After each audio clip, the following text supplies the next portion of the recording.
Incoming transmission. Hey everybody, this is Ed, and this week my guest is Joe Dove from the Captain's Quadrant. Hey Joe, how's it going, man? It's going pretty well, man. I'm happy to be in the place to be here with you and boosting the signal. Yeah, well, I hear this is where all the cool kids hang out. That's what I heard. That's why I had to, force myself in here. Be like, I'm a hey. little worried about them. I think they're bullies, but whatever. Keep making fun of my weight, bastards. No, I bastards. know it's terrible, but it's all right. Yeah. But no, I'm glad you're here. It's eventually I'm going to get everybody from the Captain's Quadrant on here. I Good had luck. VHS Chase and you're next on the hit list, as it were. Yeah. So As it were, yes. going down the list. Poo, poo, So poo. Joe, let's start off with a little bit of your background. Of course, you are part of the Captain's Quadrant. Is it safe to say that are you the creator? Did you start the Captain's Quadrant? Is it your baby, or how did this come It's about? joined with VHS Jason and I. Okay. He and I both had separate podcasts, YouTube entities. He was working with a gentleman called Rick doing Pop Culture Spread, Okay. and I was doing a channel called To Be Seen, the number two BSCENE. And that kind of that had been an umbrella all for a lot of the different projects I was trying. It was like a variety channel. Still is, still there. In fact, you'll be there tonight. Woohoo. So Technically in the past for everybody that's seeing this. yeah, that's true. Forget about space and time. But Yeah. yeah, we came Wobbly. together and said, hey, if we join forces, maybe we'll get more market share and we'll try something different. And some of the folks that were in To Be Seen said that's a great idea. And Rick said it was a great idea. And then we went and started to get a lot of people. And then it became too much and it fizzled out. But we both love Star Trek and, you know, different views on Star Trek. As you know, he's screaming at it and I'm loving it. I'm just like, yeah, it's good. I'm entertained. I like it. Let's go. And he's like, well, no, it's gotta be.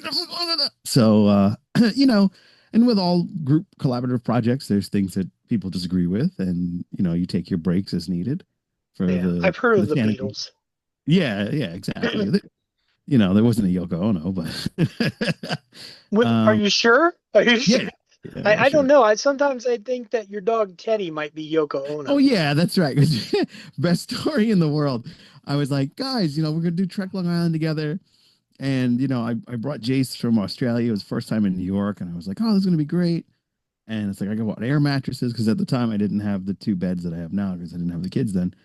And the dog decided I'm gonna herd these mofo's everywhere. So he's like, as Jason is sitting there, and they both own cats, and my dog does not like cats. Oh, Yeah, he's a little 10-pound terror, and Jason's like coming out of the shower walking over and Teddy's like, rah, rah, rah, rah, rah, and he starts jumping up to like bite at his shirt.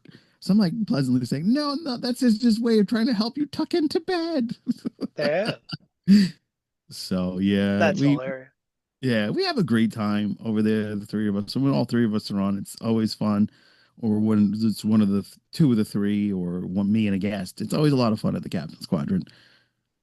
Yeah, I can And understand how when you talked about, as it were, too many cooks in the kitchen, you get too many opposing views and stuff, and you know, hopefully there wasn't any issues in the past with people trying to be like I know with your captain squadron, it doesn't feel like anybody thinks that they are in charge. It's everyone's a captain. It's yep. it's Well, actually, let me correct that. Jason's an admiral. oh It's a, really? yeah, he has such a Field following. promotion?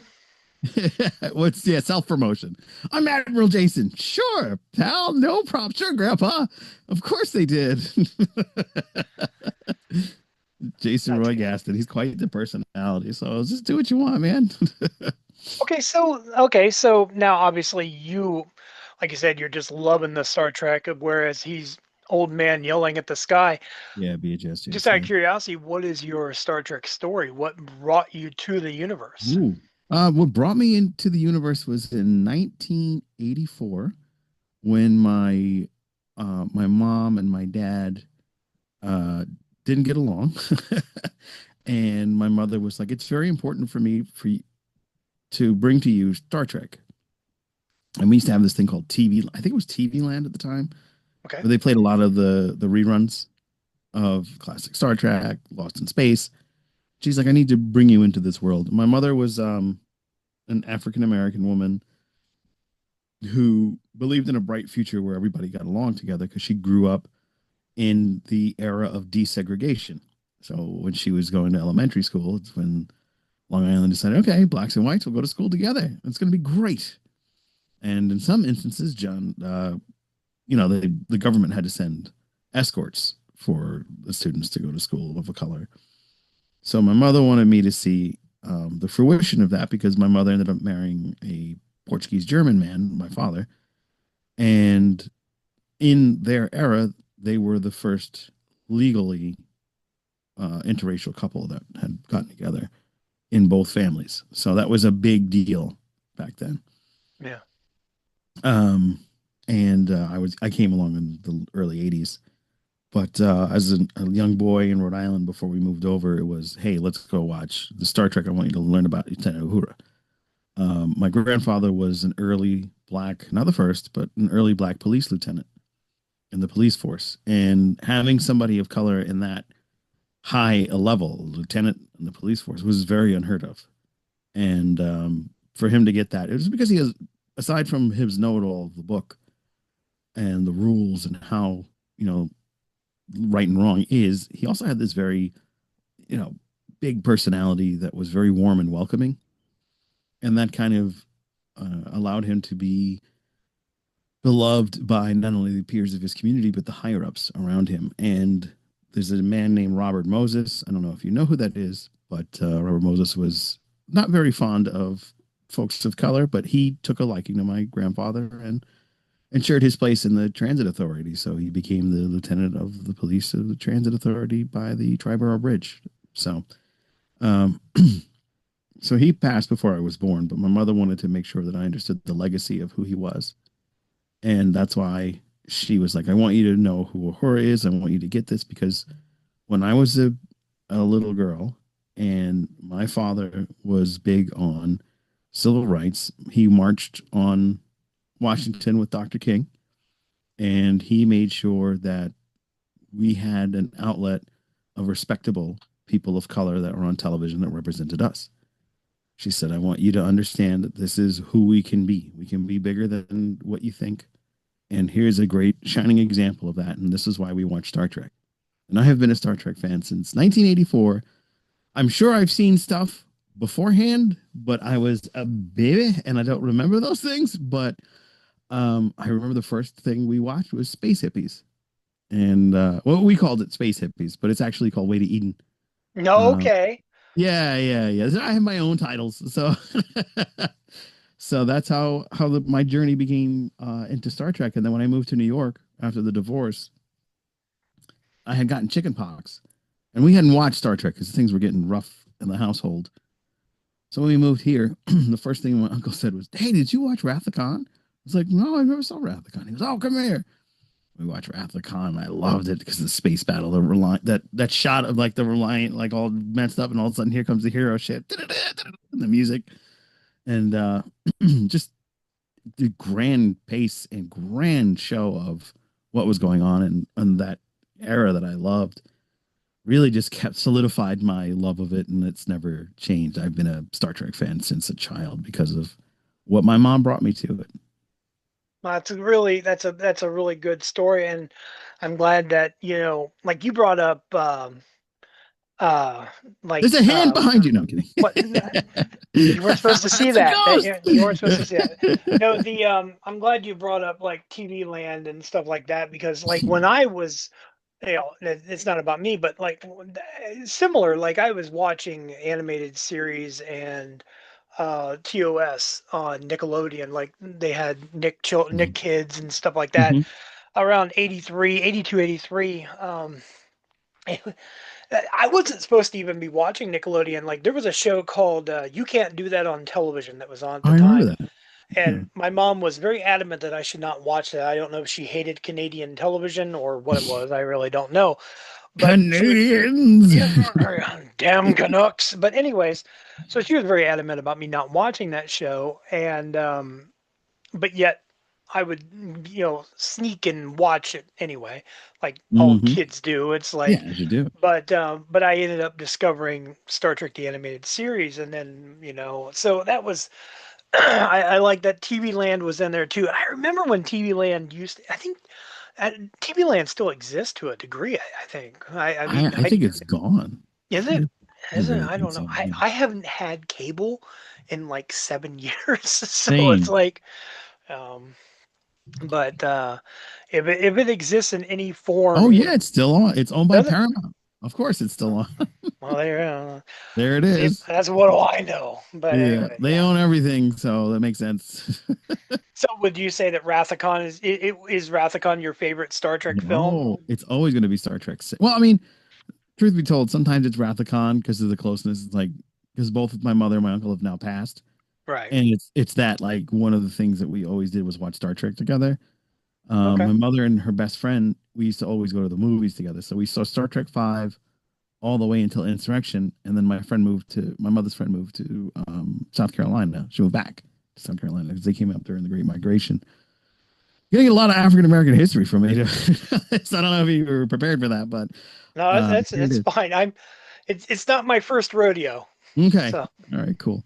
Um, yeah, so we saw from Star Trek 5 all the way to Insurrection in the movies together. And it was like, oh, it was a new Star Trek movie called Renee. Let's go. Yeah, we didn't. I didn't drive. My mother didn't drive. We take mass transit. We take these long trips to go see Star Trek movies. If whether it be, I think Star Trek 5 we saw in with this thing called Movie Land over here, and it was like this big multiplex cinema that had one massive theater. yeah. And like if you wanted to see a good movie, you went there because at the time it was like the biggest one. New Rochelle, this other town near me, had the smaller theaters that were across the street from each other. It was like a little ping pong. They had one here, one there, one here, one there, and they had the Procter Gamble huge that was also a stage theater. It's a lot of that historical theater that I miss because I actually did when I was in high school. I was actually a theater kid, Oh, and okay. yeah, I did a monologue in Voices 2000 where I'm talking to my brother that died of a drug overdose, and I was going to Is make it. this legit or like for the No, story? somebody wrote it, and that's Oh, I. okay. My brother's still alive. I have a half brother. He's still alive. He actually wants to come over and eat, but I'm like, but So you have a no, hungry brother. I get it. yeah, this is Portuguese. It's like my other half is Portuguese and some German, and they always love feeding people. It's a big thing in both. We invite you to the barbecue in one. The other one is we're gonna have big soup. But Every time you say Portuguese, all I can think about is Joey Tribbiani from Friends when he's like he's 1/4 Portuguese, and I don't know if you even understand the reference, but did you? I do. We Okay, used to watch that I show. So yeah, hear that. I hear that, and it's yeah, like, yeah. No, no, no. We're from an island called Madeira. It's a beautiful but tiny island out west of Portugal. But yeah, Star Trek 6. We after we saw that, we were like, "Whoa, that's awesome!" My uncle took me. I saw it again. Still loved it. But it's the debate between the space battles that yeah, makes it okay. So I'll like if I'm feeling going back to the beginning, if I'm feeling nostalgic and I want to remember times that I watched that movie with my mom, my uncle, sometimes grandma, it'll be 2. But if it's just like the story and how well it was intricate and woven, it's 6 either way, because you got Nicholas Meyer. So Nicholas Meyer, yeah, who I had the pleasure of interviewing on the Captain's Quadrant, which was to me a real delight. I could not believe that was happening. yeah, well, that's the beauty of like with podcasting like this. As long as you can find someone that is willing to take the time, come in and talk to you, and it's wonderful. You can understand that like we're all just humans. Yeah. But then there are those uppity sons of bitches that are like, oh, I don't have time for this, Brett Meyer, and nice. I've met a couple of them. So, Oh. but no names, but they Yeah, know who they are, they know But who they are. Yeah. Well, so um, what's your favorite Star Trek movie? well, personally, I'm just glad you didn't say Nemesis because I didn't want to have a You conversation know I about love Nemesis. I'm gonna still die on that hill. Signed by Brent Spiner in arm's reach every time you mention it on our live show. um. Well, my favorite Star Trek movie is obviously Wrath of Khan. It's like Okay. it is the one Star Trek film like you can here I'll move the microphones. You can see the VHS collection and the Yeah, I see it. DVD right Yeah, there. you have the classic. Yeah. Okay, plus I have all the Blu-rays and the DVDs in front of me. I can honestly say I own Wrath of Khan in almost every format it exists on and every version.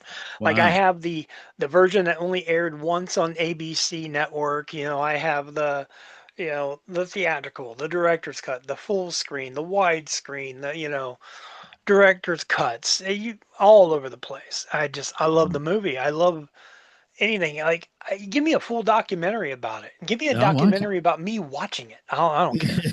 Um, Ed was 17, eating popcorn, well, scratching and his this is the head, fun and thing. it came on television. He said, "Oh, I'm not leaving the rest of the day." When I was younger, my buddy Brian and we used to gather, well, us and a couple other people, we would gather, watch movies, and record our own commentary tracks. Like That's amazing. we would have it set up to record so that we could watch it back and listen to what we thought. And it's like it I was for absolutely nobody love but that. I us. want release the Poe cut, man. Let's go. And that's stuff that probably I don't even have anymore. I mean, those Oh, what a shame. like I probably have maybe one laying around I might be able to scoop up, but there was stuff that we'd put on like the old CD-ROMs and Oh, stuff, and yeah, yeah, yeah, you yeah. get disc rot and stuff like that. And Yeah, unfortunately. um Who knew about sunburning and all those things? yeah, and unfortunately it happens. But yeah, I love Rathacon. It's definitely a favorite. But if I had to pick a second, if I had to pick one that wasn't in there, I'm gonna go with the emotional one. I'll go with Star Trek 3, Oh, because like you, I have a Death of connection David. to it. Hmm? Death of David. Well, no, no, I don't care about David. Oh, I was But like, I wasn't connected to David. no, That was no, it's all because it. my dad took me to see it. I got the Oh. like I remember. Fun fact about me. Mhm. Um, I remember everything. So Okay. like I have a really, really good memory. And like so for me, if I sit here and we're talking about my dad taking me to see Star Trek 3, at the exact time I'm talking to you about it, I'm seeing it in my head. I have Like that I same thing. Yeah, and so I remember going to see that with him, going to Taco Bell afterwards. I still have the glasses from when we, Wow. afterwards. Great memories. So it Mhm. comes down to memories. And I've tried to collect all the movie posters from all the Star Trek movies. I have everything except Insurrection and the Kelvin films. Oh, wow. Those are the only ones I'm missing. Otherwise, I have all of the original posters. I So, had a really close friend of mine who became a Trumper, and we kind of like don't talk as much anymore. But he been was a there. yeah, he was a and he's still like I can't believe it to this day after what's going on. But he was the projectionist back when they actually had reel to reel, Hmm. and he had all these movie posters, and he was like, "Hey, we're clearing this out because everything's going digital." So I have it right here. I have because I was supposed to go put this in a frame, but I have the Revenge of the Sith Oh, poster, okay. Sweet. the movie poster from what was it, the 90s with Palpatine and everything. Yeah, And Revenge of the Sith came out in, well, that was no, 2003, yeah, 2004. 2004, because I was working at Yeah. night. And I saw it in his movie theater. But he also gave me Star Trek 6 Oh, poster. wow. He gave me Star Trek 09 and Into Darkness. Okay. But Yeah, see, I don't have those two. when I moved, Um, I lost them. oh, that sucks. Yeah, Yeah. I kind of got lucky with mine. My collection grew pretty fast. I was working a factory job in 2002, and a guy I worked with, he's like, "Hey, you like that Star Trek stuff?" And I said, You like the "Yeah." Star Trek? Yeah, and he said, "I got some posters if you want them." And I said, "Sure." And he's like, "Well, I'll sell them to you." And I was like, Oh. "Okay, well, that's fine. What do you want?" And he's like, "I want 200 for them." And I was like, "That's a bit pricey," but I took a look at them. It was motion picture, Wrath of Khan, Star Trek 3, Star Trek 4, Star Trek 5, Star Trek Ooh. 6, and I was like, "Okay." So I gave him Yeah, I 200 changed my bucks. mind. Like, no Never mind. problem. Incorrect. Um, But and then I did when I got the poster for Nemesis. Yeah, Nemesis. Um, Probably the worst thing I ever did. I started dating a girl that worked at the local theater just so I could get the poster. Um, What a wise man. Oh, that's so great. Yeah.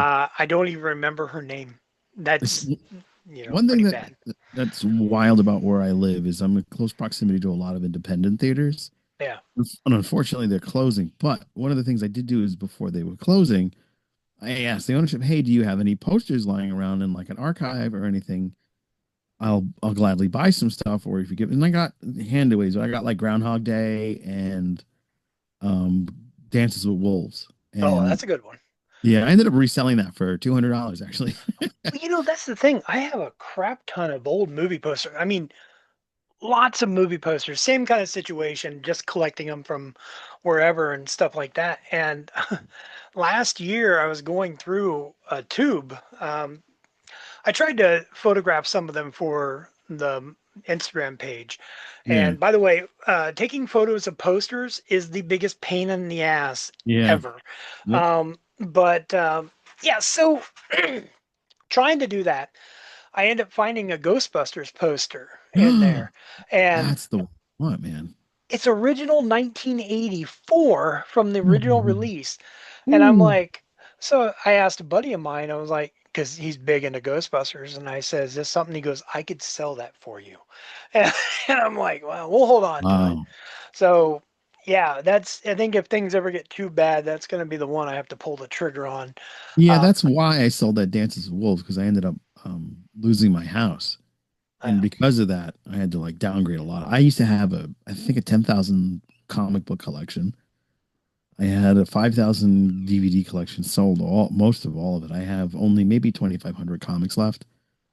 And I have maybe 100 DVDs now, yeah, DVDs and CDs. And I kept all my Star Trek, Helsing, the Matrix movies, like very specific stuff, yeah, Ghostbusters and Jaws. Those are the ones that I can't let these go. And I, of course, had to keep as much as I could my Deep Space Nine DVD collection because that helped me go through a lot when I was losing my house at the time.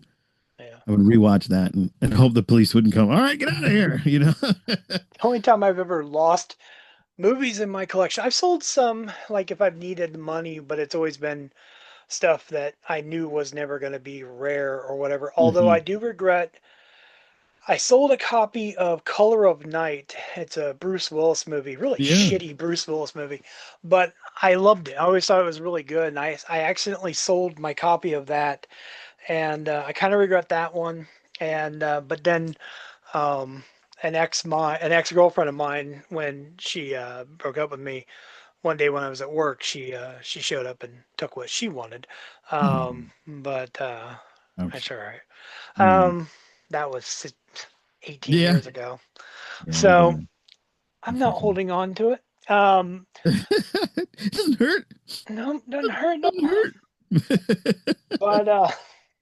But no, I understand. Like I've sold off some comics here and there. Like when I got this apartment, like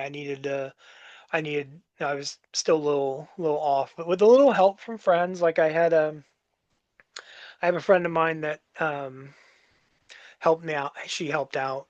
She was a big help. She gets residual checks for something that she had done, and Oh, that's cool. she ended up signing over a residual check to me, and that helped out. So, What a and see, isn't it comics. great So, when you huh? run into people like that?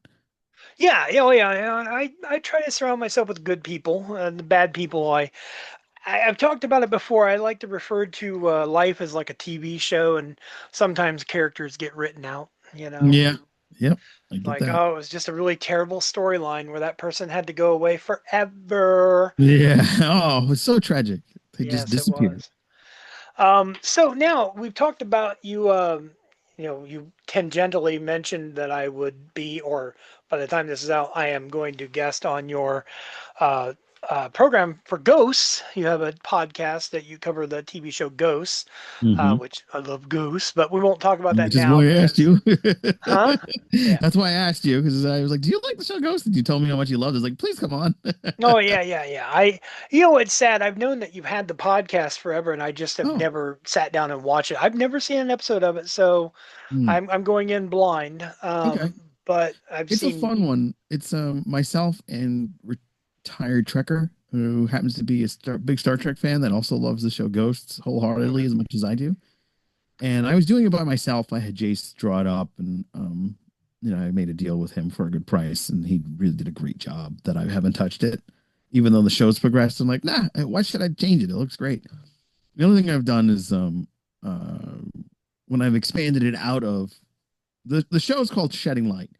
Okay. It's part of the Disc Dungeon podcast. So to be seen is like the ultimate umbrella, and then if you have an umbrella, it has all those parts. So one of the parts is Disc Dungeon, one of the parts is Shedding Light, and the Shedding Light is the Shedding Light on Ghosts. That's what it started as. But then they were taking such a long hiatus. I was like, well, what am I going to do in this big space? So we did a Night of the Seven Kingdoms, and that was a smart move because that was gangbusters. I got some good views on that. And then we over time I started out with a buddy of mine because he had a really nice little camera, and I bought my own camera. And this is in 2011. Oh yeah, 2011. And I had a lot of friends that had a lot of different talents, a lot of singers, a lot of dancers. And I basically said, hey, YouTube's a big thing. Let me just film you doing your thing. And who knows, maybe it'll take off. You go viral and somebody pick you up and, give you a contract to do singing or dancing or something or rapping. There was many piano playing. It was a ton of different musicians because I grew up in a very affluent area, though I did not have the type of financial income to really take myself into the same realm as those guys. So I use my minimal resources, and that's kind of like been a reoccurring issue in my life is I take minimal resources and make as much magic as I possibly can with them. That being said, the To Be Seen channel spawned from that. I got a friend that was a Frank Sinatra cover singer. I had a friend that was a pianist. I had a friend that was a rapper. I had a dancer friend, and they all did different things on the channel. And then the then the copyright strikes hit, and then it was like, oh, I got to take this video down. I got to take this video down. So all that stuff happened, and then I linked up with a guy who was really into comic books, so we did that for a while, and then the numbers really started to change. I met a guy that was a doctor, so I just talk about variety. This To Be Seen has really everything. But then It I said, begs the question, how many podcasts do you have?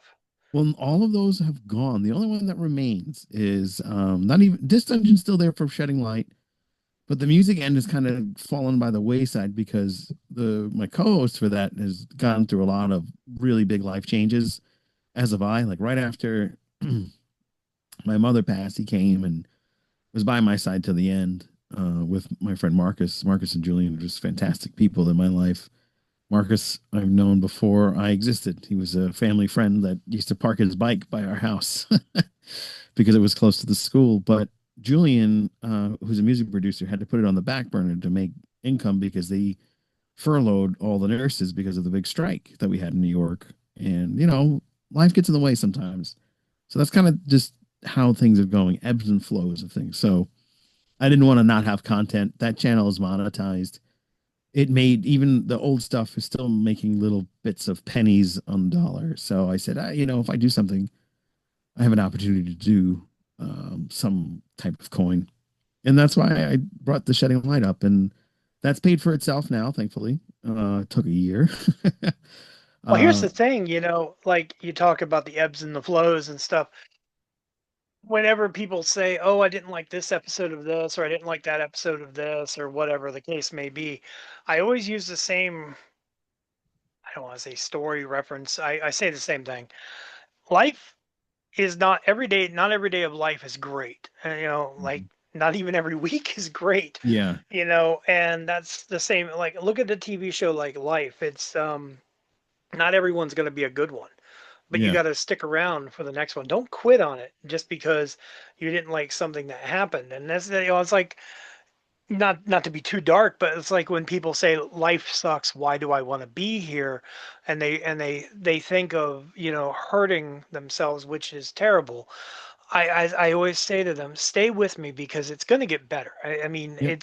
it's like Star Trek Starfleet Academy, for goodness sakes. So many people are like, I hate this. This is terrible. But then you get this week, and it's like, this is the best. And it's like, yes, because it's a story and everything has to take time. And, and Yeah. your ebbs and your flows are Yeah. the same thing. Exactly. If I may So, say about your shedding light, one more okay. thing. I apologize. No, no, no. You It's said okay. something about not changing it and why should you change it? I don't think you should ever change it. And here's why. Oh, okay. Okay. The ghosts, when on the show Ghosts, when they pass, they are continuing to wear the same clothing, unable to change. They're always that way unless they get sucked off, okay, Yes. or whatever, Oh, they go down on him. or Yeah. if they get go down on either Yeah. way, it's they are stuck with and by the way, anybody that's listening, this is nomenclature for the show Ghosts. If you don't understand, please watch that show. Otherwise, But we're not big pervs. I swear to yeah, I God. swear to goodness. But anyways, Yeah. yeah, so that's they can't change. So your layout shouldn't change. I think that it should be stuck in perpetuity as well. Yeah, I Um, appreciate that. Yeah, just I a think I'm thought, leaving.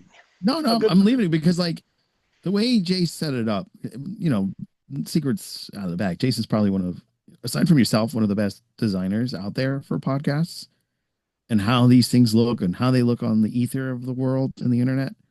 So, having that availability and having him be cool about helping me out has been a godsend because I don't think that show would have done as well without it. Because you got, it's a talking heads setup. This is me in a box and somebody else in a box, but it's around the box. Like what he did was instead of just having the classic static spot or just stars flying by like we do in Star Trek, he made a book that we're smaller in that sense because the book pages turn and you get a fan. So it's like that desk in the beginning of the show, and like the cup that always moves. Well, this is the Yeah, book that always turns, and then on top of that, the fan's blowing, and then you have this subtle mist that's also coming by. So it's so much enthralling eye candy that I'm just like, okay, yeah, let me keep this because this looks too good. So like when we did the Night of the Seven Kingdoms, we just kind of increased it so it covers the book a little bit, but that book works for that too because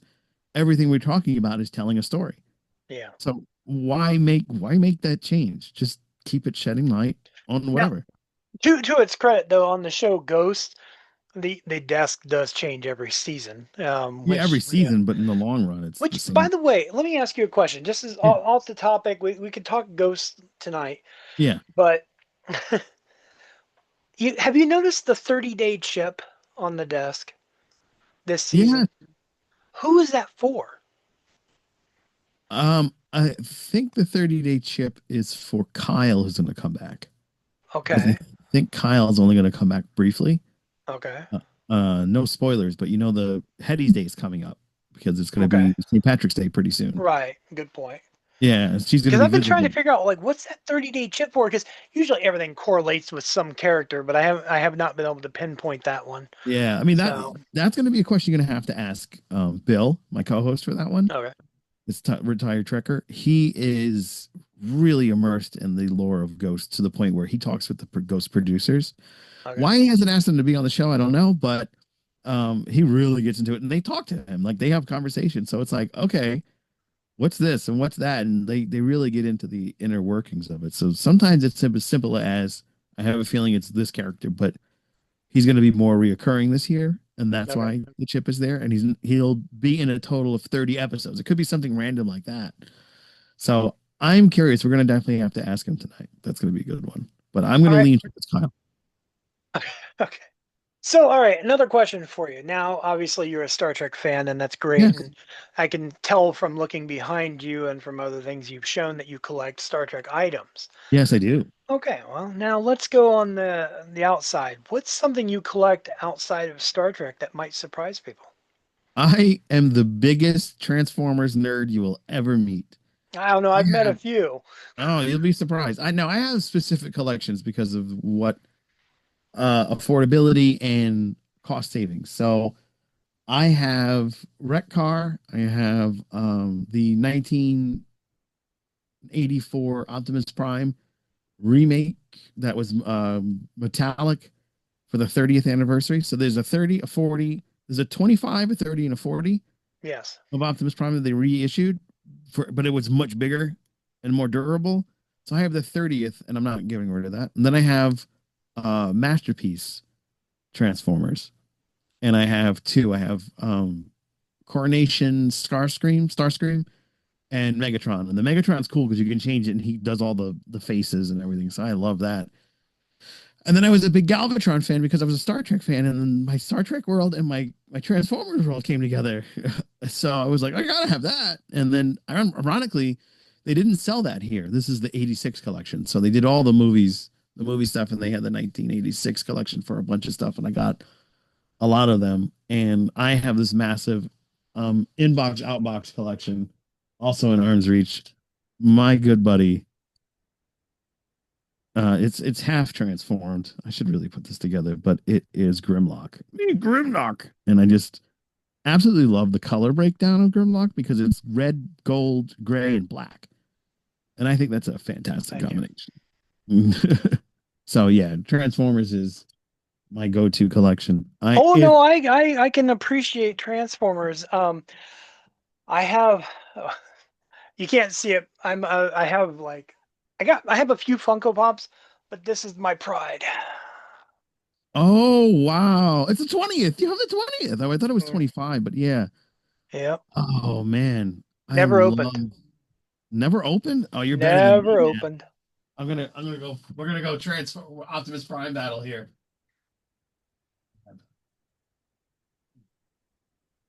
And I can't tell you how many times I've thought about it, like, because I think, okay, I could open this up. I could take some really cool pictures.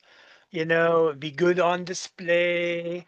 But this was one of the this is one of those things that I had to do some things to keep. Yeah. So that's your what, 30th? This is a 30th. Ah, look at that. Yours is Yeah, 10 years newer. yeah.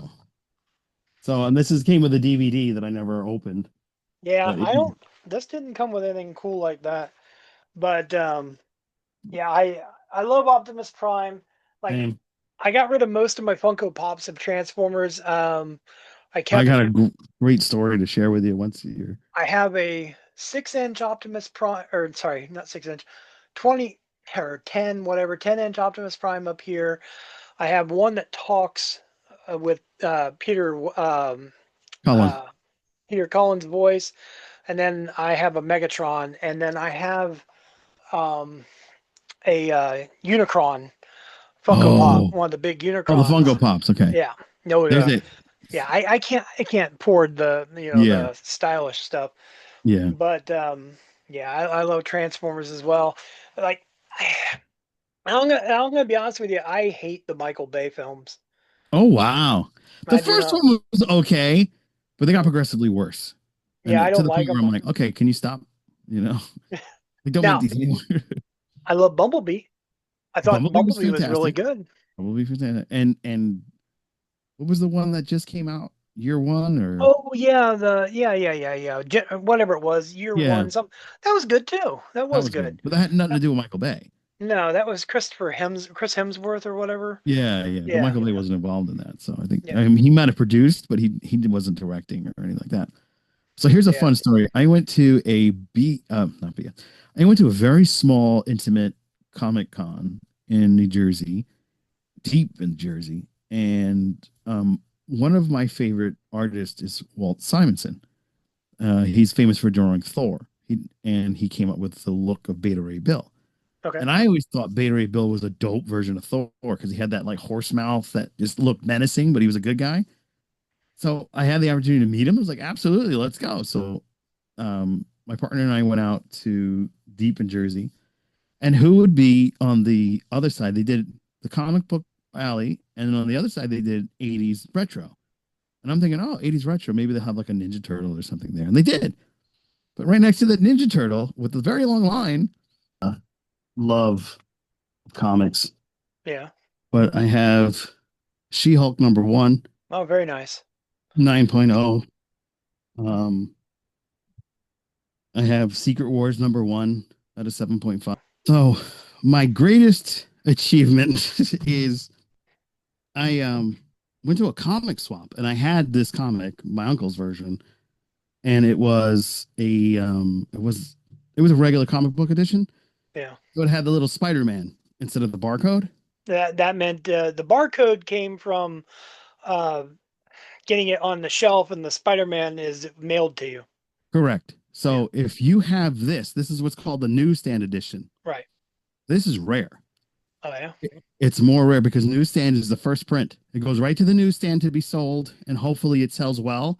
If it sells well in the newsstand, we're going to reprint this on a larger scale. So this is a newsstand edition that I got a 9.4 grading on, which is It's a great incredible. deal. It's a good deal. Yeah, it's a good number. This is the Walt signed by Walt. Sweet. It is a pain in the ass to do this because aside from going to get this done and keeping the comic in great condition, this comic came out when I was 2 years old, but and I swapped it because this guy had like a bunch of Thor comics that he wanted to get rid of, and he got it from his dad, and I had my uncle's collection, and I was swapping. So he got my X-Men number 12, I think, which was the one where they met Frankenstein, Okay. and that was worth a lot by itself. So I was like, whatever, because it was in bad shape, and as was this one. He was like, I tell you what, we'll just hand over these, and then it'll work out. I was like, okay, cool.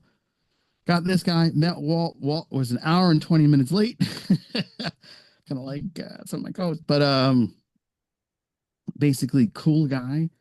He was like, "Oh wow, you have a newsstand edition of this? How the hell did you get that? This is not yours. You're way too young to own this." I was like, "Yeah." Long story short, it was my uncle, so that I got it. So, but at that same comic, this is the two of the same comics. Here's my Transformers number one. Now, see, I have that one, but it doesn't have those pretty scribbles on it. Yeah, and that's signed by Peter Cullen and Frank Welker. That's Optimus awesome. Prime and Megatron himself. There's Peter at the top. Those guys were so much fun because they kept going, "Will you get me a pizza?" Like they would just go and be those characters asking for random shit. And they're a lot of fun. Both very nice gentlemen. They had the long Walt, them, and Todd McFarlane had the longest line. I was just shocked who was the weight of the people that were there. I was like, for the middle of Jersey, this is an incredible outing, man. Yeah. The line was long. The tickets were pretty decent. It's probably like $50 now, but back then I would want to say it was like 25. But I yeah, think so I'm gonna. the process of this is a pain. So you can't just go and be like, sign this for me, please, and call it a day. They have to have a representative from CGC sit there because they have to witness it for your Yeah. certification. And when you do that, they go, okay, this is certified. And you have to go to their booth and give them the comic. And then you have to wait 6 months. Yeah. And then they kind of go through page by page to give you a grade on how the pages are. If it's, turned, which is brown, or white or off white. If it's pure white, which is very rare, you can get yourself a 9.9, but that's almost impossible to see. My Transformers is an 8.0, but that's also from what is this, 1984. So my uncle bought this because he was like, "Oh, that's pretty cool." And then he took me to the movie right after. And I didn't even know because it says one of four in a four limited series run. I Right. was like, "Oh, okay, whatever." And I had it, and I was like, oh, I love Optimus Prime, and I would read it because I loved Optimus Prime, not knowing that that was actually Transformers number one. So I got my greasy little digits on it, and it lost numbers because I couldn't stop touching it. It's another problem in my life. But Well, anyway, no, no. I that's unfortunately it's the a true story of everything in life. We get our grubby little fingers on it and we rub yeah, away all the numbers. yeah. We deevaluate things. I But for I those that are really big into comics, I'm currently working on a project with my former pastor who retired. Her husband's brother died, her brother-in-law, and he left her husband the comic book collection. And they have Black Panther number one, Wow. first appearance, excuse me, not number one, first appearance of Black Panther, first appearance of Red Guardian, first appearance of Rhino, first appearance of the Scarlet Spider. And like he just had these crazy key issues. So I'm getting them like doing the process of registering them with the CGC, getting them graded, getting them slabbed, get pressing them so they don't have any issues, and then getting them sent back. And they'll be available at my eBay store called Real Nice Seller 22. Some of them, not all of them. The You'll big have ones to you send gotta me go a to. link so I can check it out. Yeah, the big ones, like I have the entire first run of Hal Jordan from the 60s available on that site, which is like Wow. first appearance of Starfire, I want to say, or Scarlet Starfire, or something like that. Now, It's see, just, mhm, Starfire, like my wife is a Starfire fan, and we like she was buying up Starfire in 2016, 2017, something like that, around the Rebirth era. mhm, And I end up finding all of the original Starfires from back in the 70s, mhm. and I bought them all. I bought the whole Yeah, set, this is and this the Scarlet Starfire, I want to say, and it's from 1963 or four, okay, the you see, Green Lantern comic. okay, variation. I get you. I get you. Yeah, Yeah, I thought about starting to share my Star Trek comics weekly. I think that's something that I'm going to probably start doing because I have hundreds of them, and yeah, big comic you know, fan too. Yeah. So and what there's you want to do when it comes to slabbing, this is the advice I'll give you. When it comes to slabbing, that's what we call it, putting in the plastic slab. You always want to make sure you do the ones that are key issues or number ones, yeah, and you want to make sure that they're number ones because there's a timeline comics. Anything from 1984 and before is the I want to say it's like one of these age of comics where they didn't mass produce them, and anything, silver. yeah, the Silver Age, anything 84 after the Golden Age, it's not worth much. There's like key issues that are worth money because they have certain characters like Cable's first appearance or I'm a Gambit's big full. Cable fan. Yeah, so New Mutants, I think 114 or something like that. It's a random New Mutants that came out in 86 or something like that. That's worth a lot of money. That's when I would slab. But like, you know, some comic that came out in 2000 or 95 that was new. Oh, long shot, number one. Nah, it's not Yeah. really worth that much. So it's like, you got to pick and choose what you're going to slab because it's not a cheap process. No, it's not. There was a few that I had thought about. Like at one point, we still have it. Um, we we have the Paper Girls comic. It was a Brian K. Vaughan comic that came Mm-hmm. out. I don't know, maybe 2016. And like we have the first issue. I got it at Midtown in Manhattan, Mm-hmm. and got it signed by Brian K. Vaughan and the entire Oh, neat. Yeah. everybody. Like everybody was there. And so first issue signed by everybody, got the COA, so I didn't have to worry about that, you know. And I thought, well, that'd be a good one. Then when the show was coming out, I thought, oh my goodness, this could be the next Walking Dead, you know, like we could get that and everything else. And the show bombed so hard, which honestly it shouldn't have. It was really good. Mm. But you know that was always one I thought even if it's not worth a gazillion dollars, I would slab it just because it means so Yeah. much to us. I That's have, what's considered nostalgic value. oh yeah, yeah. I've got a lot of favorites. Like I talk about Tom Zoller all the time. He's one of my favorite comic book artists. Hmm. I have one of his prints hanging up over here. I literally own everything that that man's ever done. Actually, the other day I posted this. I picked up the DS9 Oh, the DS9. omnibus. Yeah, I saw you post some DS9 comics. I was like, oh, I want to Yeah. get that. Well, the one thing I didn't know until I bought it was the last story in the book was written by Tom Zoller. Oh, neat. There And you I go. was like, so I was like, I love that smell. So I texted him, and I'm like, it's like, I got to get it, I'm trying to get him. I'm trying desperately to get him on the show. I've met Good him. luck to you. Well, it shouldn't be that hard.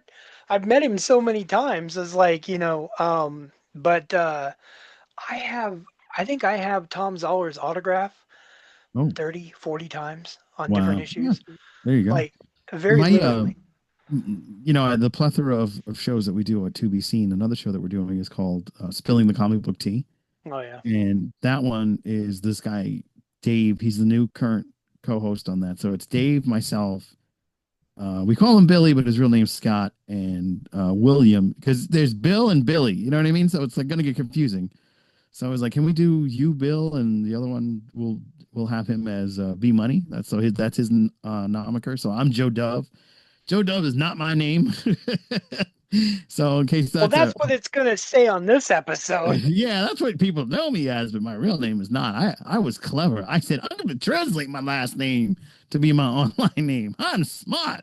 Now, Well, I get that. I get using a fake name. I mean, like I go by Ed, but Ed's not my real first name. But by now everybody knows what my first name is. So because I've told so many people, but Mhm. it's like I've always, I've always, I thought it's easier to go by Ed because most people aren't going to know what the hell, how to say my real name, what it means, or anything else. Mhm. Um, but then I, but seriously, his real name is Scott, and you're calling him Billy or what? Yeah, What yeah. is His real name's Scott. We call him Billy. That was a running joke because he happens to be a Cobra Commander voiceover. He got Okay. one gig, I want to say in like the late 2010s, on a pilot for GI Joe reboot, Oh and wow. I don't know what happened, but like he does have a speech impediment, so sometimes when he does it, he has these long pauses. So that kind of can be a bother. But And can you see my Cobra Commander helmet? oh, very cool, That's very cool. behind me on Yeah. the shelf. Oh wow, that's funny. So yeah, he did Cobra Commander and Starscream because it's also the same voice Same actor. guy, yeah. But yeah, same guy. And we did this thing called Retired Commander Life, where he was a retired Cobra Commander. He's like, "What do you do as retired?" And he goes, "Well, I still assassinate people." And then like I got killed on the show because we used to have these really cool effects where it was like people doing stuff. So that was a fun thing that we did in the beginning of 2B Scene. At the end of 2B Scene, we do a show called One Week Later, and Billy, Billy and I, Scott. who's Scott, yeah, Scott, whose name's Billy on the show. He and I will just talk about movies because that's what our main passion was. We were both film students in college. I was doing the editing and he was doing the filming. So we were on opposite ends of the camera. But he was like, "Yeah, you've got a really interesting voice." And I was like, "Oh, thank you." So I ended up being the bad guy in his short film. So I was like, "Yeah, whatever, I'll do whatever. That's fine." And I'm always very poised in person until I'm comfortable, and then I'm like, "Look, it's Joe." Totally different Joes when you hang out with me. But yeah, we've been friends since 2000. So I was like, "Yeah, I'll do whatever." And then he hopped on with To Be Seen because I knew his voice talents, and we did that to accentuate them. And he got the gig. And I don't know what happened after that, but I was very proud to see that me buying $100 Cobra Commander costume and him running around as chubby as he was at the time. It's like, I'm retired. What do you want me to do? I'll just kill people on the regular. So like it was a lot of fun. But now spilling the comic book tea, he's a lot of stories where he meets these comic professionals and how some of them kind of killed the industry. Like I forget the gentleman's name. I don't have my phone near me, but there's one guy that just didn't want to finish his comics. Hmm. He just sat there and just said, "Nah, I don't feel like finishing it." Nah. And then you have of course, the saga with America's Sandman gentleman, Neil Gaiman, Oh, who, Gaiman. yeah, Neil Gaiman. Yeah, where Now, he see, kind the of, thing about Neil Gaiman is I'm a Neil Gaiman guy, and you know, it. I don't know if it's popular to say this, but like, I separate the person from the creation. Like, uh-huh. That's you know, what can you do? yeah. I mean, like, I love Coraline, I love Sandman, and there's accusations against him. I don't know if they're founded. I don't know if they're unfounded. I don't know. I'm Oh, that's well, beyond. definitely check out this episode of Spilling the Comic Book Tea Okay, because well, he really that's gets into the Neil Gaiman creep thing. okay. Well, the thing is, I still like what he's created. Yeah, And it's then not gonna change. that's my thing. It's like I'm gonna have to separate that and be like, okay, it is what it is. But I still like Sandman. I still like American Gods. And if you've never seen the show American Gods, I love American Gods. I love that show too. I never got to finish it, but now I will for sure. Well, you know what? That's sad. I haven't finished it either.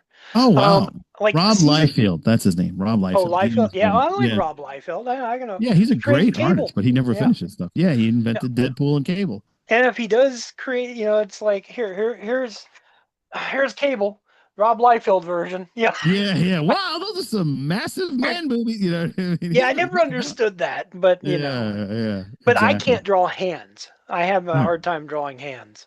well, I can't draw a period. I just like I killing. I can draw. I Yeah, so but I just can't draw hands. yeah, So that's a big thing. My cousin, who's also a gifted artist, can't draw hands either. So You're not alone in that one. But yeah, and then we have other variety shows where we call it the Wild Wild Web, and that's where we react to random things on the internet. A lot of it's cop cam footage, like where people just bug out, and you're under arrest for a reason. Maybe just calm down and go peacefully. It'll be okay. So do you live in front of this camera? I mean, because No, all no, these no. podcasts, it's like I I know. assume you don't really exist and you're a bot. Hologram. Yeah, I'm you're a, just was it a phonic, uh, photonic. From a a photonic. yeah, I'm a photonic. No, no, no. Photonic. So 9 to 5, I work in New York City, and I do quality assurance. I'm a quality assurance specialist. I've been doing footwear for 19 years. And then I decided I kind of want to move my way up. So now I'm doing leggings. That's an Well, industry joke. eventually you're gonna hit the waist. So Yeah. I mean, or maybe I'll hit hats and retire. And then I'm the guardian of my uncle who passed away, as I mentioned earlier, his two children. Some tragedy struck my household back to back and in different ways back to back. The Michael and Simon are the name of my cousins. They're fantastic guys, and to deal with what they dealt with, and just still be that polite, that conscious, and that kind is really a testament to how my uncle and his wife raised their kids, and how I'm kind of carrying the baton because my uncle helped raise me because my parents, as I said, got divorced in the 80s. yeah, And when I moved to New York in 1986, I really had no figure in my life to look up to other than him. And he grew, I grew, and he became that conscious, that beacon, that right. north star in the person that I am today. So I'm forever grateful for that. Now, of course, I can't leave out my grandmother, my aunt, my mother, who did everything they could to make sure that I also pulled away from everything because there's certain aspects of people's individuality that you can't just be a clone copy of them. You have to take what you can, positive and negative, and decipher it through yourself, filter out what you like, filter out what you don't, and make your own person. And I think that I came out of the product of a lot of really magnificent people that made a great impact on their life. I was once an elected official in my old town. I was what's called a district leader. I had to petition, run for an office. I won the first time, lost the second time. So I got very heavily involved in politics. I did a lot of great things for the local municipality and my neighborhood. My mother and my grandmother were both disabled. My grandmother was an advocate for disability rights, and my godmother Loretta, who was a controller at the transit authority, and that's how they became family friends through my grandfather. She was the first person in my life to have MS. I really didn't know what it was, and then I come to learn about it. What she was doing, she was raising money constantly. She put a pool in the YMCA so that physically disabled people could get weightless workouts being in a pool. That's And cool. my grandmother, her friend Ida, who's my friend's mom, and then Aunt Loretta. It's not really my aunt; she's my godmother, but we called her Aunt Loretta. They got together and they pushed and got that pool together with an elevator that lifts the disabled person into the pool. They went and they reconstructed the back of our church so that it had a ramp that the people in wheelchairs and people with canes and crutches can get in the back instead of having to like go up steps that really weren't fitted or really weren't concretely solidified. So we made impacts in small ways all over an old town called Mount Vernon, and I'm extremely proud to walk in their footsteps, even though I moved to Jersey. Now you say Mount Vernon. This is in North Carolina, right? No, no, this is in Mount Vernon, New York, New and York. Oh, okay. All yeah, right. All right. Mount Vernon, money earner Mount Vernon, as Heavy D used to Okay. say. I used to. Must be a couple other ones out there, but There's a yeah. bunch of them. Apparently, there's one in Virginia. I don't know. Some guy that kind of put this country together lived there. I don't know. Well, Joe, you've educated me on your family, and What about Star Trek? a little bit about Star Trek. And Well, I just like to talk. for anybody that's still there with us, Yeah. So Captain's Quadrant is a fun show. We started out just talking about what was out at the time. I think it was Picard season 2. That's where we started. okay. And I'll give you the genesis of that. An hour later, here's how this thing came together. I was gonna say, yeah, we're cutting in. We're starting hour number two at this point, Joe. Yeah, I'll make Um, it quick. I promise. I followed Jason Roy Gaston on TikTok back when he had only 150,000 followers, and I kept asking him, "Hey, could you like, what you want to come on a podcast with us? It's like a thing called Captain's Quadrant," and he was like, "Sure." I love Star Trek. I love to talk about it. So he came on. It was just VHS Chase and I. He's we the co-creators. He did all the beauty behind it. He made it look good. He organized it. He made it happen. I got the word of mouth. I did all the speaking to people, finding people that like Star Trek. I do all of the booking of the guests, getting us into conventions. I did all the legwork, the behind the scenes stuff. That's what I'm really good at, and being host. I'm one of those people, man. Like you would hate to run into me in public if I don't. If I you're would like, have already walked away from you, Joe. yeah, hey, you like Star Trek? Like I went to a Jimmy John's up the road from me, and I had my Star Trek shirt on, and this guy was like, "Oh, you like Star Trek?" It's like, "Oh, I love Star Trek. My name is Joe Dub. I have a podcast," and it was like a whole thing, and I had these cards, and I was like, "By the way, here's a card. Go check out the show." And then he came on and literally was like, "Oh man, this is the guy that you met from Jimmy John's. I fucking hate Star Trek and stinks." Like he just like went on how he hated the new show, the Starfleet Academy. Oh, this No, sucks. It's too woke. And I was like, oh man, you seem so nice at the store. I discovered your channel on a lark. Like anybody, I was following Jason Roy Gaston without really realizing who he was. To me, he was just that Wow. guy that rambled off bullshit, and so I followed him and Yes, he clicked still on it. is that guy that rambles on And bullshit. but then I was like, and I would always see him, and then I think what happened is the algorithm sent me your podcast, Oh, and I was like, oh, okay. So I checked it out, and I stuck around, and I like I I've always felt like with podcasting, as it's like if I'm showing up to view it, if it feels like it's a job to me, I'm not gonna keep showing up. Like, no. I have people out there that they hustle and they're doing it all the time, but it's Mhm. like I can't I can't constantly be in front of a screen, and it's like I want to support you, but so like there's very few podcasts that I will sit down and give attention to. Yours I do, your live, so I never miss them. If Yeah. it's if, it, Thank if you. it's if it's somebody else that's like pre-recorded, I'll get to it when I get to it. I have a few favorites I really like that I wish people would check out. I'm not going to shout them out here because I was going to say, not while I'm on here, please. no, no. But I'm just saying, like, but this is the whole point of boosting the Well, signal we and all love or Trek even culture. yeah. Let's not kid Oh, now ourselves. Trek Like culture is fine. Eventually, I'm going to get all of them too. yeah, But oh, that I Sean and I really want to get Ellie, but I had Sean. Sean ended up becoming really cool, and we hung out in Long Island a couple of years ago. So yeah, he's definitely he you should get. He would probably be a very Sean's already approachable. been on the show. Oh, see, See, no, you I'm you talking just about. don't watch my show. No, I do watch your show.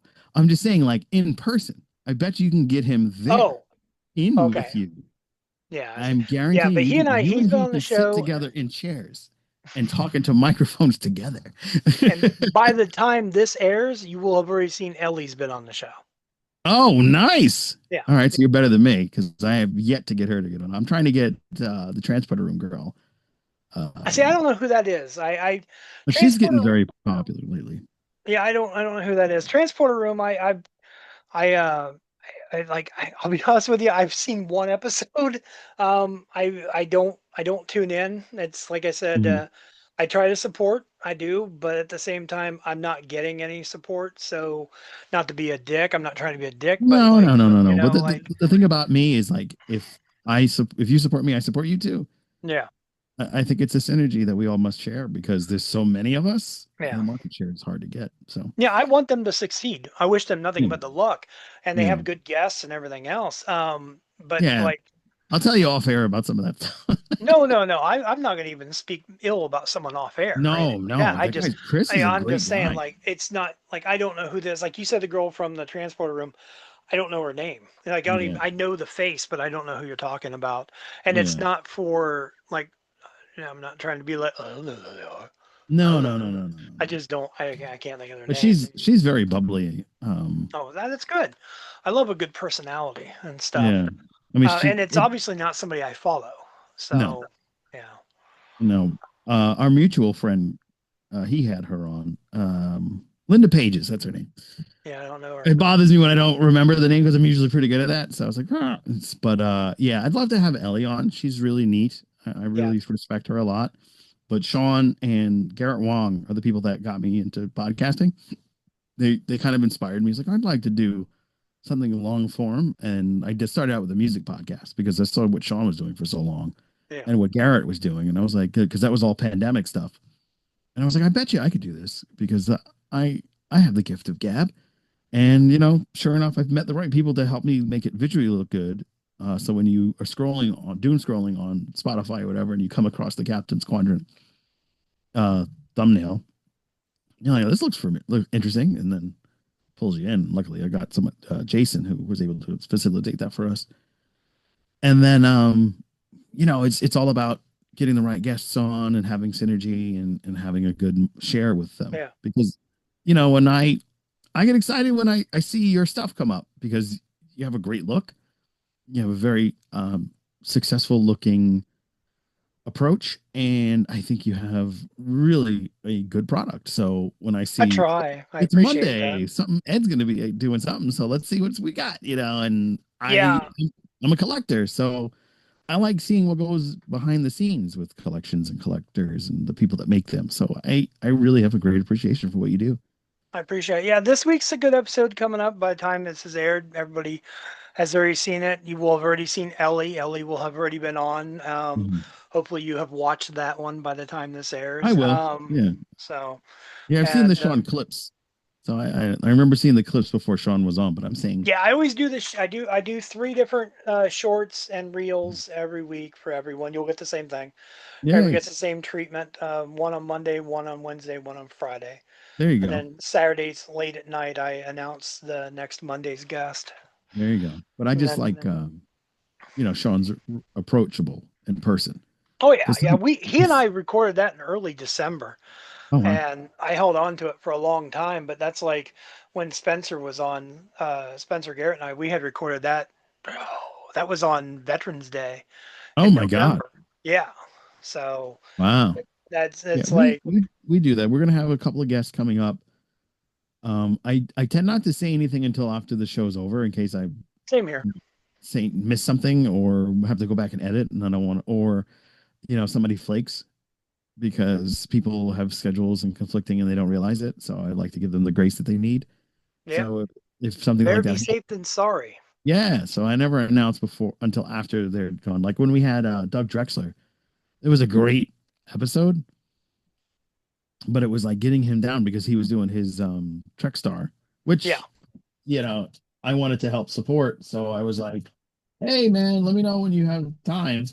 And I felt like if I would have just said, "Hey, Doug's going to be on," and then like I couldn't get because it was like I'm available this time, but not this time. I can't be, Yeah. he had a very busy schedule. So I supported Very his cool. whole thing for Indiegogo, and I got all these really cool. This is what Voyager could have looked like, and I would have loved this ship to win Voyager. I want to try something that a couple of months back I had put out a request for some an AMA.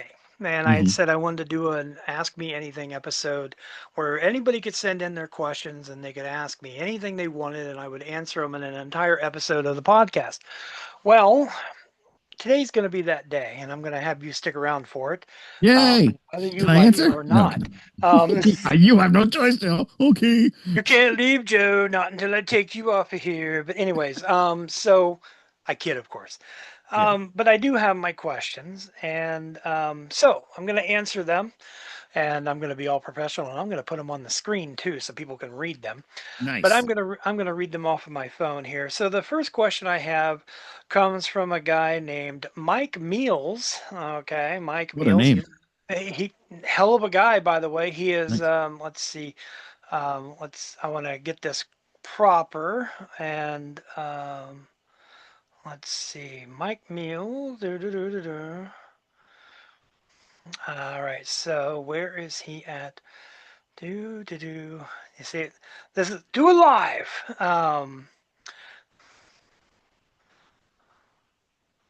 Okay, Mike Meals is currently a candidate for Katy City Council Ward B Ooh, good in, luck, Mike.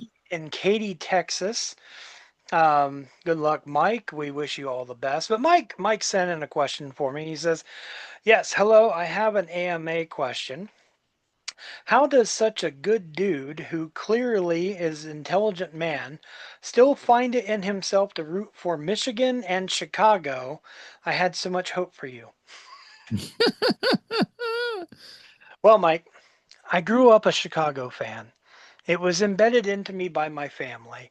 My grandfather was a Cubs fan, and my uncle and my grandfather were Bears fans. So it's only right that I root for them. As for Michigan, I I did a lot of my growing up in Florida, and I moved to Ohio, and everybody was like, OH, and then the other people would say IO, and I thought, I can't respect anybody that it takes two people to spell one word. So I decided to root for Michigan. But thanks for your question, Mike. I appreciate it. Okay, so on to the other other questions we have here. We've got a question here from Larry. Larry comes from the STS Guy podcast, a great podcast out there. If you're looking to check out one, it's STS Shooting the Shit. Okay, Oh, so that's fun. Yeah. it says, Hi, Ed, sending in a few questions. One, where do you see boosting the signal going in 2026?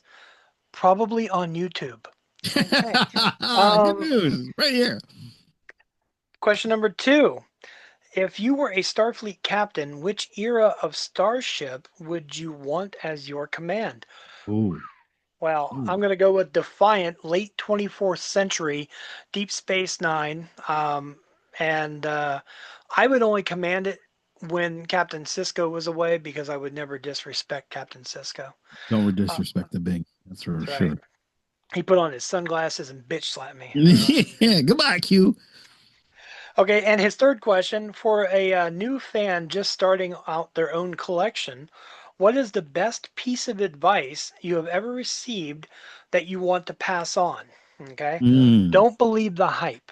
If something says limited edition Now, or there's only so many left, don't believe the BS. Don't buy it just because you think it's going to go away. So that's the my best advice. my best advice: go to a second. What is it? Consignment store to get it. Well, that would be a good one too. Yeah. All right, and the third question that came in, this one comes from Funko Pop Portraits on Instagram, Ooh. and he says, "Would you stay in the Nexus?" Hell's yeah, man. I have to say, okay, you can leave the Nexus whenever you want, so sure. But I think it would be nice if I could go back and change a couple of things and help out things. I mean, there is an individual from my past that passed away at a very young age. Mm. She was sick. Nobody knew that she was sick. In fact, the day that we're recording this right now would have been her 51st birthday. Oh wow. She died when she was 27. So, Wow. so we're at 24 years that she's been gone.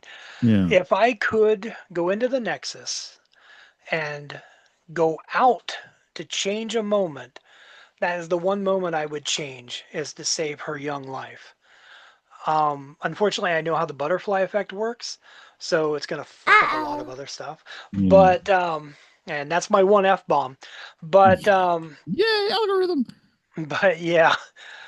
So yeah, but I think eventually I would have to leave. So maybe my answer is no. I wouldn't stay in the Nexus I'd because I'd stay. have to leave to fix one thing.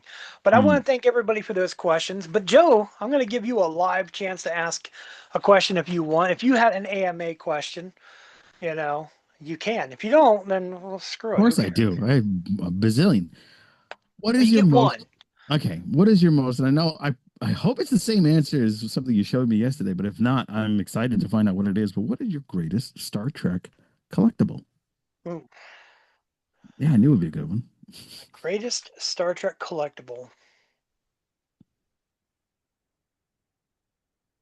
The silence is deafening.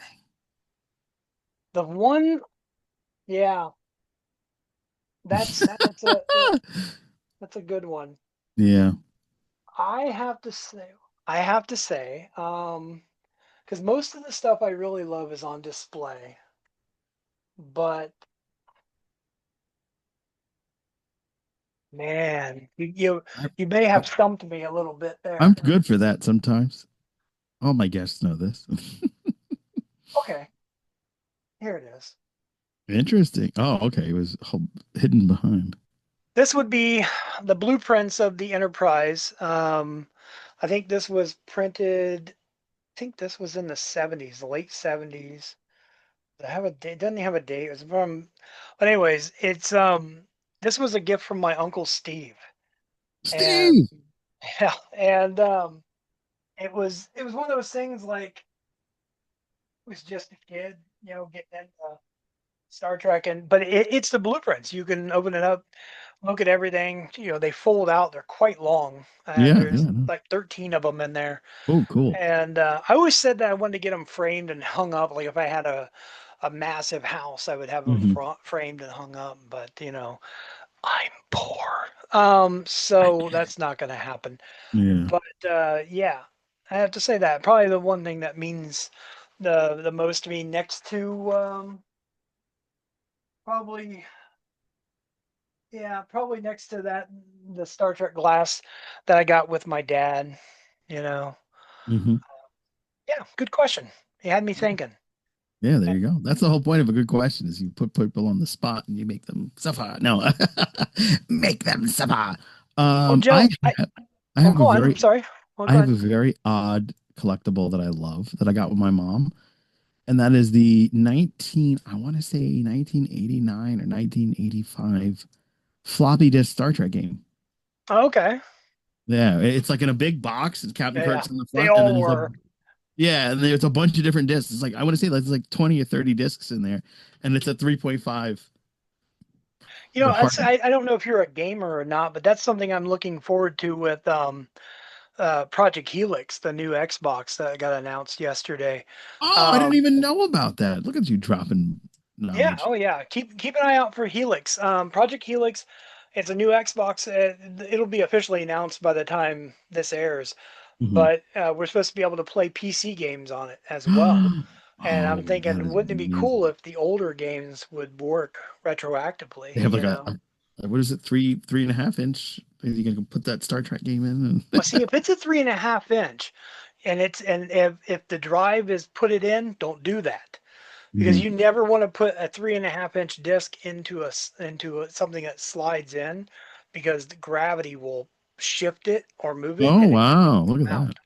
So if it's something that has an actual tray that you can drop it on and it Hmm. close, you're golden. But if it's something that you're feeding in, ooh, No don't do good. that. No good. No good. Bad idea all the way around. Oof. Oh, that is well. Thank you. I appreciate that. And aside from having me on your show, it's really cool to know about the new Xboxes. I'm an Xbox man to the day I Same die. here. I actually, we are Xbox We are friends. Xbox fans. We should play games together. We should probably do the Star Trek game. Uh, yeah, I don't have it. It's that, I have that Starfield. I have Starfield. I haven't played Starfield. I've been told I need to. Yeah, I heard it's I've the I've quintessential and then the space. thing is, like, I've talked to Elias Defexis about it a couple of times, and it's like I'll be over to Buddy's house and he's playing, and I'm like, hey, that's Elias Defexis, and he's like, who? I was like, I should smack you. It's like, but yeah, Wow, that's impressive. I hung out with him in Jersey once. yeah. He's a really cool guy. Very cool guy. Yeah. I think if I were to talk to him, I'd go outside Star Trek. I got a few He's done questions for so him. much. He's got such a great career, Oh yeah, voiceover career. And he's got a really cool voice, so that helps a lot, you know. yeah. Yeah. Well, Joe, man, I gotta end this. We're hitting up on hour 4. So Yeah. Well, so how those kids head? my kid's gone and graduated and out and married and everything now. So, Oh wow. Okay. but Thank you so much for having me, man. I I appreciate it. appreciate it, and stick with me, of course, for a couple minutes, and we'll wrap everything up.